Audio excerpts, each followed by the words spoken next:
할렐루야, 주님의 이름으로 축복하고 사랑합니다.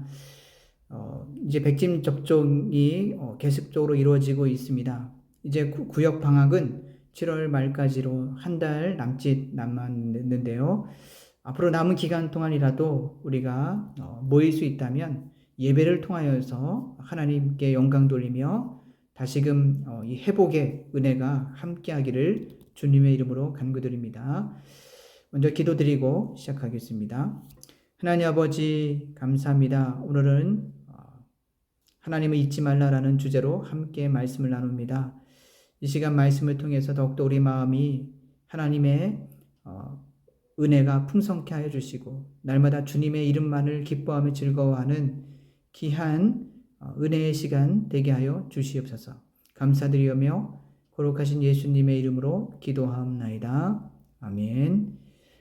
네, 오늘은 구역공과 24과 하나님을 잊지 말라라는 주제로 함께 은혜를 나누겠는데요. 신명기 8장 11절 말씀입니다. 내가 오늘 내게 명하는 여호와의 명령과 법도와 규례를 지키지 아니하고 내 하나님 여호와를 잊어버리지 않도록 삼갈지어다. 신명기 8장 11절 말씀이 오늘 중심 말씀인데요. 모세가 약속의 땅 가나안 땅을 이제 눈으로 바라보는 가운데 이스라엘 백성들에게 너희는 그 땅에 이르거든 하나님의 말씀을 지켜 행하라. 그리고 여호와를 잊어버리지 않도록 삼가라라고 강조하고 있습니다. 그동안 이스라엘 백성들이 40년 광야 생활을 통해서 살펴보면 늘 하나님의 말씀을 잊어버리기 쉽고 또 하나님의 말씀대로 살지 못하는 백성들의 모습을 우리는 쉽게 관찰할 수가 있을 것입니다. 그러나 이러한 이스라엘 백성들에게 하신 말씀이 결국은 지금 우리에게 성취되어지고 있고 그리고 우리가 본받아서 지켜야 할 말씀임을 볼 수가 있습니다. 그러나 이스라엘 백성들에게는 하나님을 아는 지식이 없었죠. 끊임없이 율법을 통해서 알려주지만 결정적으로는 그들에게는 먼 훗날에 오실 메시아를 기다리는 그러한 모습일 뿐입니다.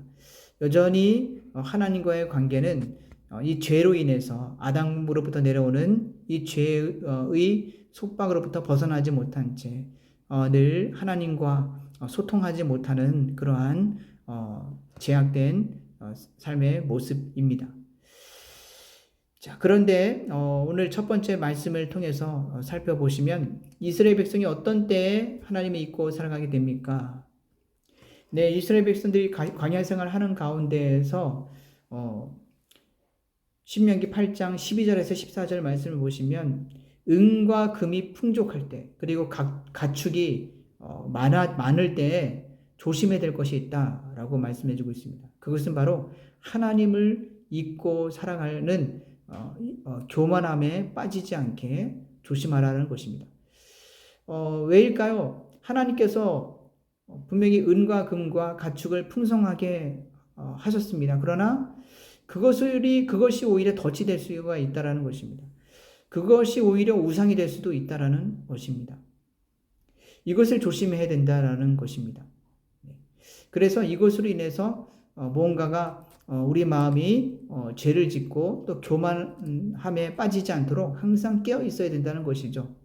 우리의 삶을 한번 돌아보시기 바랍니다. 어떨 때 교만해지기 쉽습니까? 내가 무엇인가가 잘 될 때, 그리고 무엇인가 자랑할 거리가 있을 때 나도 모르는 사이에 나를 드러내기 쉽다라는 것입니다. 나를 통하여서 하나님의 거룩함을 나타내고 또 하나님의 영광을 나타내는 그러한 순종의 삶 그리고 겸손의 삶을 살아가야 되는데 주님 앞에 겸비되어진 모습으로 비춰지기보다도 어떻게 되기가 쉽습니까? 쉽게 자랑하기 쉽고 교만해지기 쉬운 것이 우리의 연약한 모습인 것이겠죠. 그래서 항상 우리 마음 가운데 이러한 교만함이 결국은 하나님을 잊어버리게 하는 그러한 악의 요소가 되고 만다라는 것입니다. 그래서 두 번째로 살펴볼 것은 하나님께서는 우리의 무엇을 시험하십니까? 믿음을 시험하시는 것을 볼 수가 있겠죠. 이스라엘 백성들에게 매일매일마다 광야 생활 가운데 일용할 양식을 내려주셨죠. 만나를 내려주셨는데요. 이 만나를 통해서 살펴보시면 매일매일마다 이 만나를 이제 주셨는데 특히 안식일에는 만나가 내리지 않았습니다. 그렇기 때문에 이 안식일 날 것까지도 그 전날에 2배로 거두어 드리라 라고 하나님께서 말씀을 하셨는데요. 이 말씀대로 순종을 하는 것을 하나님이 시험을 하셨다는 것입니다. 믿음을 시험한다는 것이죠. 그런데 이스라엘 백성들이 욕심을 부린 나머지 이 안식일 분량의 이상으로, 즉 이 2배 이상으로 이 만나를 거두어 드린다라는 것입니다.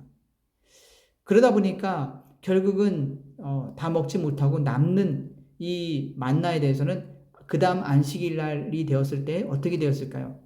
먹을 수 있도록 싱싱한 상태로 보존되었을까요? 아닙니다. 그 만나는 결국은 상하고 썩었다라는 것을 볼 수가 있습니다. 먹지 못하는 만나가 되고 만다는 것입니다. 이것은 무엇을 의미해주고 있습니까? 하나님의 말씀에 불순종한 결과임을 볼 수가 있습니다.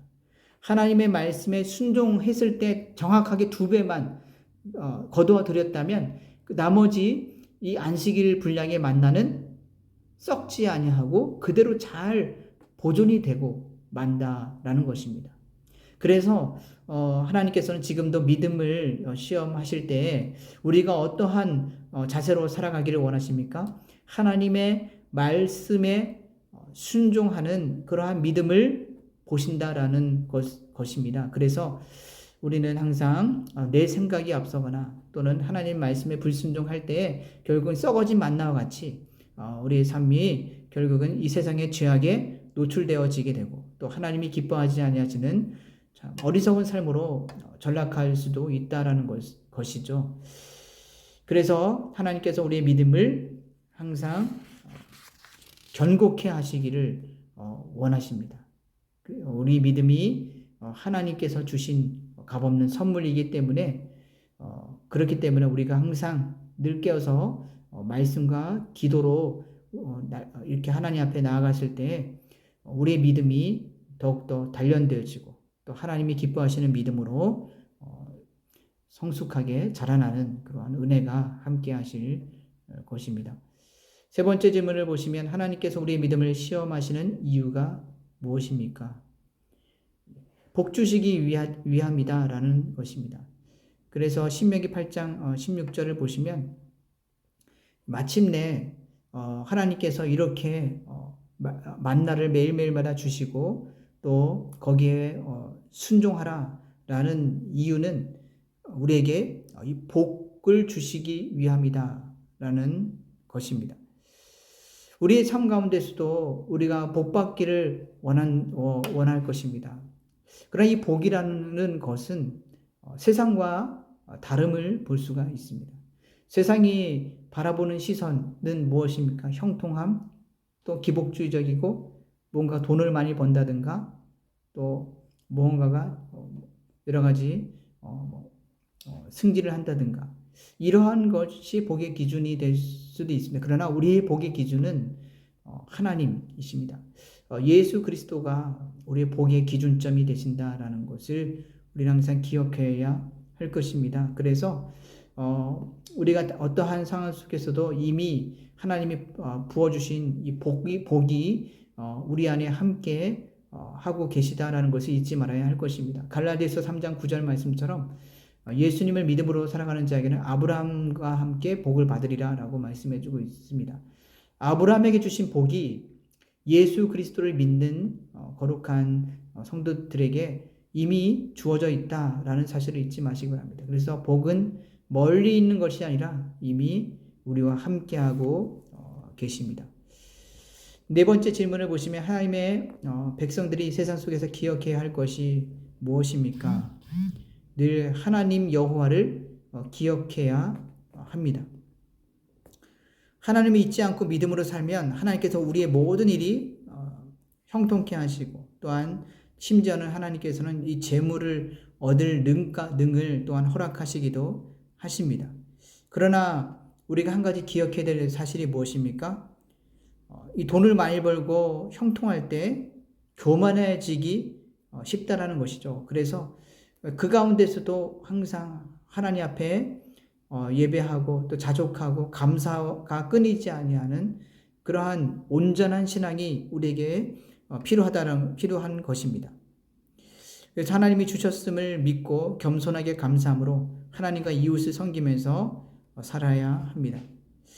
하나님께서 이 세상 가운데에서 늘 믿음의 주요 온전케 하시는 예수 그리스도를 바라보면서 우리의 믿음의 시선이 세상으로 향하는 것이 아니라 정욕으로 향하는 것이 아니라 사람에게로 향하는 것이 아니라 끊임없이 주님을 바라보는 그런 믿음의 신앙이 우리 삶 가운데 항상 넘쳐야 할 것입니다. 코로나19의 그런 이제 상황들이 있지만 이제는 어떻습니까? 작년과 같이 크게 두려워하는 마음은 없을 것입니다. 왜냐하면 이미 익숙하다라는 느낌이 들 것입니다. 이 가운데서 우리가 늘 끊임없이 늘 점검해야 될 부분은 이러한 어려운 상황 속에서도 늘 하나님을 향한 이 신앙의 고백은 항상 변함이 없어야 된다라는 것이겠죠. 그리고 또한 그동안 멈춰졌던 이 구역 예배 또한 이제는 변함없이 회복되어져야 된다라는 것입니다. 이러한 예배 모임을 통하여서 하나님을 더욱더 기억한다라는 것이겠죠. 따라서 우리는 이 예배 모임에 대해서 이제 지금 이 시국에 참 예배드리기 어려운 시기이고 모이기에 힘든 시기일 거야 라고 우리가 부정적으로 생각하기보다도 할 수만 있으면 하나님의 영광을 위해서 모이기에 힘쓰는 것이 우리에게 주어진 또 하나님을 기억하는 겸손함의 자세일 것입니다. 이를 통하여 날마다 예수 그리스도의 이름으로 승리하시는 우리 모든 구역원 되시길 주님의 이름으로 소원합니다. 마치는 기도 드리겠는데요. 두 가지를 놓고 기도하겠습니다. 먼저 하나님의 자녀로서의 삶을 마음에 새기고 살아가도록 기도합시다.